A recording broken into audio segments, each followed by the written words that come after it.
Sa kauna-unahang pagkakataon, inamin ni Christine Reyes na annulled na ang kasal nila ng kanyang ex-husband na si Ali Katibi.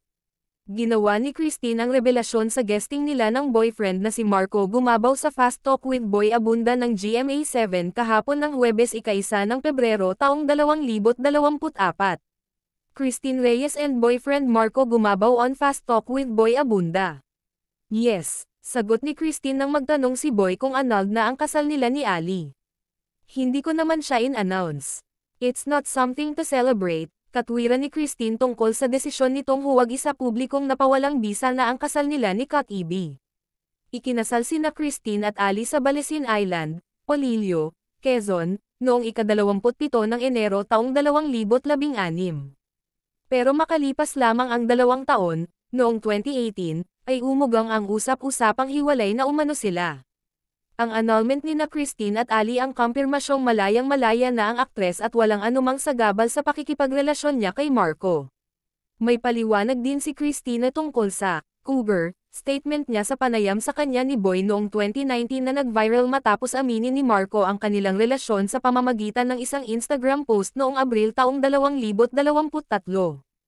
Lahad ng aktres, ipapaliwanag ko, kasi nung times na yon, talaga namang way younger si Marco sa akin. Parang ang feeling ko, kung tatanungin mo ako nung time na yon, I think same answer pa rin.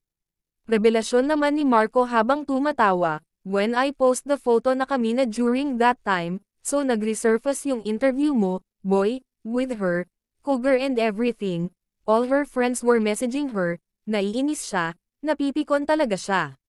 Kinilig at naghiwaya naman sa tuwa ang mga tao sa studio ng Fast Talk nang walang pag-aalinlang ang ipinagtapat ni Marco na napag-uusapan na nila ni Christine ang kasal. Sabi niya, yes, yung future together. Pero yung details or kung ano, of course, konti-konti. Pero yung mas, the longer alone, yun ang napag-uusapan namin. Sa ika-5 ng Pebrero taong 2024 ang ika-35 kaarawan ni Christine. Ayon kay Marco, 29, pupunta sila sa Siargao Island para doon ipagdiwang ang importanteng araw sa buhay ng girlfriend.